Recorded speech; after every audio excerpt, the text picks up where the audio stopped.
leave the field when his coaches have said, come out. The number's been written on the slip and the number's up on the board.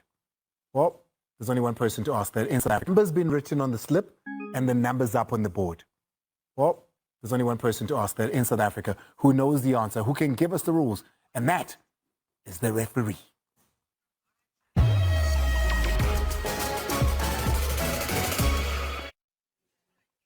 Yeah, welcome to the Referee's Corner.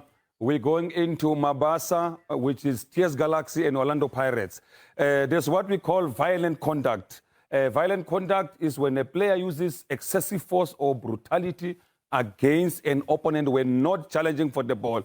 Let's see what Mabasa and Damane did when the ball is out of play. Let's go and have a look. Let's see what happens there. You can see Mabasa is pointing at somebody there. The ball is out of play. Now what happens? Mabasa start there. One, that is violent conduct. Let's see what Ndamane do as he retaliate. Two, with excessive force. Now let's see what Mabasa does again in retaliation to that. Three, that is excessive force. And then I can tell you, Doc, nothing came out, no yellow card. But this is violent conduct until the assistant referee come and separate them. This was supposed to be red card for violent conduct. Let's go to the next one. The next one, we see a handball. We keep on educating here that when the ball comes from the player's own body, there's more consideration after that. We see here Fezile handling the ball that comes from his head. So when the ball comes from your head and the player is airborne, is jumping, we see Abongile Tom there saying it touched the hand. Yes, but look at the player. The players there are airborne. So this is the position of the hand at that particular offense has not been committed in this situation because the ball comes from the player's head and we can justify the body's movement for that specific situation. So incorrect decision to award a penalty for that situation. It was supposed body's movement for that specific situation. So incorrect decision to award a penalty for that situation. It was supposed to be play on, play continues. Now we go to the next one. We're going to ball scored by a hand by Grobler. Let's go and have a look because the law does not allow or accept a goal scored by the hand. The law does not allow that. But let's see, if we look at Doxo consideration, distance to goal is very close. Number and location of defenders, Tele is behind. And then we go to this direction of play towards goal. The last one is the likelihood of the player gaining position of the ball. The ball is going towards Grobler. Then what happens? Tele hold Grobler. Grobler ended up using the hand to score that goal. We'll show you the hand of God there. Nobody has the ball. You see, he's now scoring with a hand. So this is no goal, but penalties will have been awarded and a red card be given to Tele for Doxo situation. So it was not given, incorrect decision. Let's go to the last one, where we see a player refusing to leave the field of play. Right here we see Chiefs making the last substitution of the match. Right, 3 subs at the same time. 2 went out. The other one at Aniwumi and Ngindao. And then what does the law say? You can see if we play it there, and Twari there needed to come out, Bavuma there is ready to come in.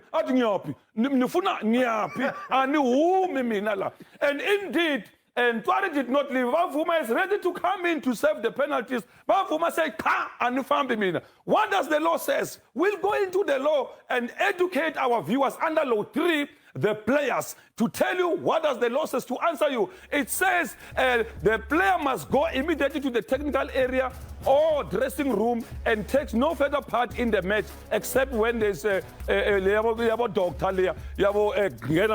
But the big one is if a player who is to be substituted refuses to leave, play continues. So now, therefore play continues, and indeed play continued.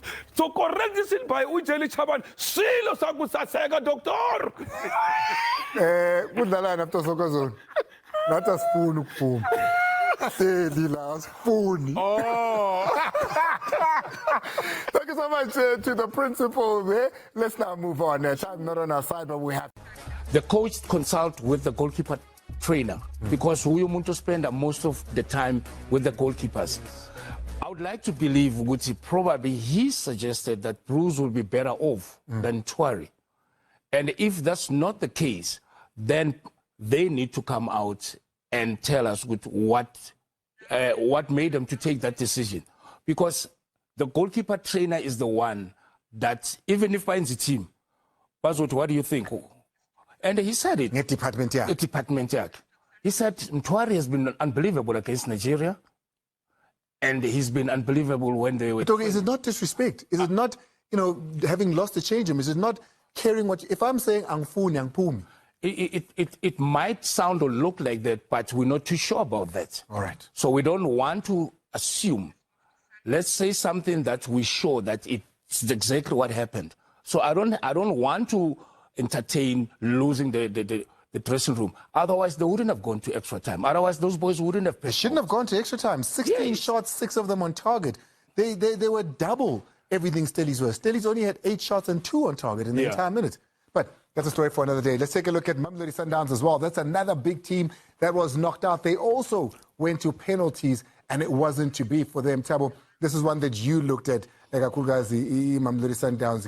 It's a Mamelodi Sundowns team that dominated ball possession with 74%.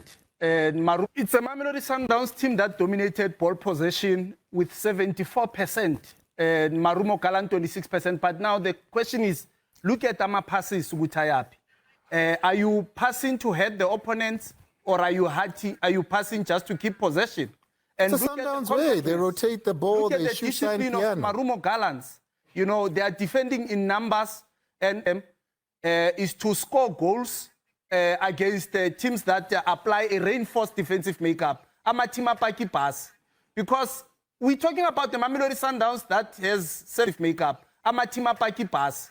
Because we're talking about the Mamelodi Sundowns that has the biggest challenge for me, it's they didn't have enough numbers in the final third, but also they did not have the rhythm, the fluidity that you normally see.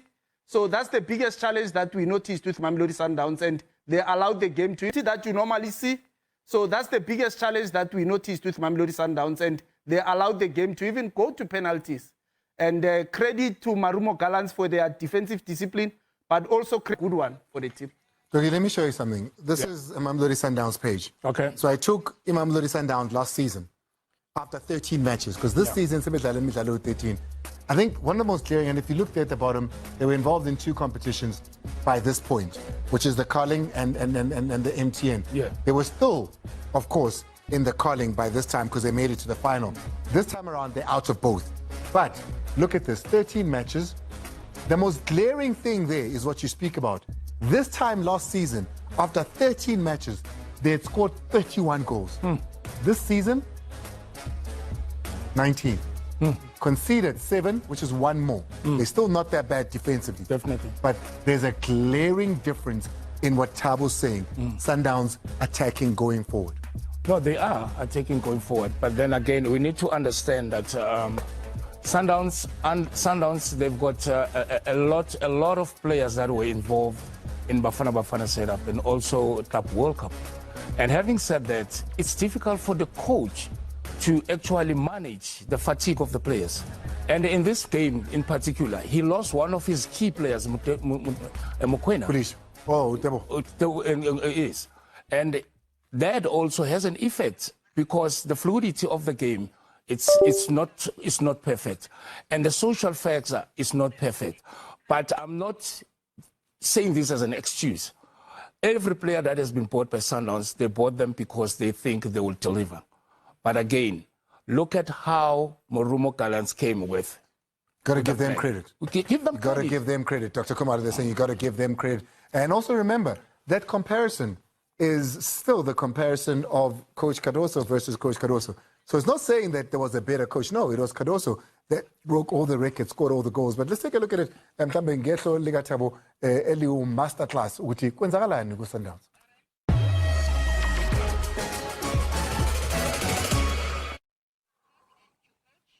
Again, you look at the Mamelodi Sundowns team in yellow, they are in possession. If you look at the 3 players next to the ball, it's Allende, it's Nuno Santo, and then it's Batusi Obas. They are in possession. They are trying to unlock the Marumo Gallants organized defense. but they have a lot of numbers in wrong areas of the pitch, which is the midfield third. Now look at the forward passes played. Tashreeq Matthews is in possession.